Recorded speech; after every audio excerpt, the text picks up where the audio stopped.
Good morning. നമ്മൾ രാവിലെ എന്നുവെച്ചൊരു ചെറിയൊരു പരിപാടിയൊക്കെ ചെയ്ത് പിന്നെ താടി ഒന്ന് കറപ്പിച്ച് ഡൈ അടിച്ചിട്ടുണ്ട്. രാവിലെ എന്നുവെച്ച് BMW വണ്ടി ഒന്ന് കഴിവെന്ന് കാണിക്കാൻ പറ്റിയില്ല. കാരണം ഞാൻ പറഞ്ഞില്ല, നെറ്റിൻ്റെ ഒരു പ്രോബ്ലം ഉണ്ട്. നെറ്റ് നമുക്ക് ചെയ്യുന്ന ലൈറ്റായിട്ട് ചെയ്യുന്നുള്ളൂ. അത് ചെറിയ നമുക്ക് ഇടാൻ പറ്റത്തുള്ളൂ. പൈസ കിട്ടിക്കഴിയുമ്പോൾ എനിക്ക് സാലറി കിട്ടിക്കഴിയുമ്പോഴത്തേക്കൊക്കെ ഞാൻ വീഡിയോ ചെയ്ത് എന്തായിട്ട് ഇടാമെന്നായിരിക്കും. അപ്പം നമ്മളത് കാറ് കഴിയിട്ടുണ്ട്. BMW കാറ് കഴുകി വൃത്തിയാക്കി ക്ലീനിങ് ആക്കിയിട്ടുണ്ട്. അടിപൊളിയാക്കി അങ്ങനെ ക്ലീനാക്കി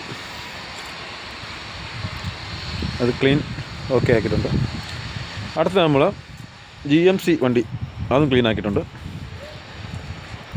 അല്ല, പെട്ടെന്നായിരിക്കും വീഡിയോ പോകുന്നത്. GMC വണ്ടി അത് നമ്മൾ ക്ലീൻ ആക്കിയിട്ടുണ്ട്. അതും രണ്ട് വണ്ടിയും നമ്മൾ രാവിലെ ക്ലീനാക്കി. ക്ലീനാക്കേണ്ടതിനും തുടച്ചെടുക്കേണ്ട കാര്യമുള്ളായിരുന്നു.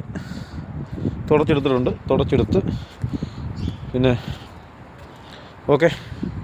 തുടച്ചെടുത്തിട്ടുണ്ട്. പിന്നെ നമ്മളിങ്ങനെ അല്ലേ, വീഡിയോയ്ക്ക് കൂടുതൽ ലെങ്തായിട്ട് ഇടാൻ പറ്റത്തില്ല. നെറ്റിൻ്റെ പ്രോബ്ലം ഉണ്ട്. നെറ്റ് നമുക്കായാലേ നമുക്ക് സാലറി കിട്ടിയാലും നെറ്റ് ചെയ്യാൻ പറ്റും. നെറ്റ് കിട്ടി നമുക്ക് വേണം ചെയ്യണം. പിന്നെ ഇപ്പോൾ ഞാൻ വന്ന സമയത്ത് കുറേ കെട്ടിടങ്ങൾ വെച്ചിട്ടുണ്ടെന്ന് പറഞ്ഞല്ലേ, അതൊക്കെ ഏകദേശം പൂർത്തിയായിട്ടുണ്ട്. ഷട്ടറൊക്കെ ഇട്ട് ക്ലിയർ ആക്കിയിട്ടുണ്ട്. അങ്ങനെ ഷട്ടറൊക്കെ ഇട്ട് ഇനിയിപ്പോൾ എൻ്റെ തൊട്ടടുത്ത് തന്നെ ഈ താമസക്കാർ ചെയ്യുന്നവർ ഈ വീടൊക്കെ എല്ലാം പൂർത്തിയായിട്ടുണ്ട്. ഏകദേശം എല്ലാം ഇങ്ങനെ ലൈറ്റൊക്കെ കിട്ടുന്ന രസമായിരുന്നു കാണാൻ. ലൈറ്റൊക്കെ ഇട്ടപ്പോഴത്തേക്ക് പകൽ പോലെയാണ് ഇവിടെ എപ്പോഴും. എന്നാലും പിന്നെ ഭയങ്കര തണുപ്പാണ്. ഭയങ്കര തണുപ്പെന്ന് വെച്ചാൽ കൂളിങ് തണുപ്പാണ്. പിന്നെ വീഡിയോ അവിടെ മെട്രോ അതുവഴി പോയി. ഓക്കെ.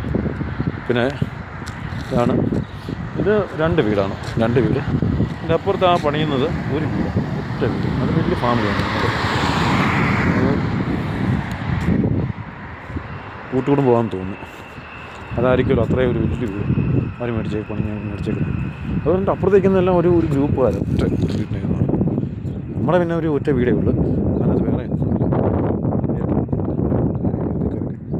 അതുകൊണ്ട് നമുക്ക് നല്ലത്. വണ്ടിയും കൊണ്ട് നമുക്ക് കൂടുതലൊന്നും പോകേണ്ട കാര്യമൊന്നുമില്ല. ആവശ്യത്തിനുള്ള യാത്ര പറയാൻ പറ്റത്തില്ലാണോ എന്നല്ലേ. പിന്നെ എന്തും നമ്മൾ വരുന്നത് പോലെ നിൽക്കട്ടെ. എന്തും ചെയ്യാനുള്ളൊരു മനസ്സായിരിക്കും. ആര് പറയുന്നത് എന്ത്. പിന്നെ 11 മണി ആയപ്പോൾ കണ്ട് കച്ചറയെല്ലാം കളയാൻ വേണ്ടി എന്നെ വിളിച്ചു. ആ ഡോറിൻ്റെ അടുത്ത് കൊണ്ടുപോകും. നമ്മളെടുത്ത് ഒന്നുകൊണ്ട് ഈ ബാസ്ക്കറ്റിലോട്ട് കൊണ്ടിട്ടാൽ മതി.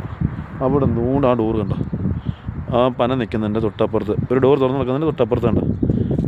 അവിടെ നിർത്തി അവിടെ കൊണ്ടിട്ടാൽ മതി.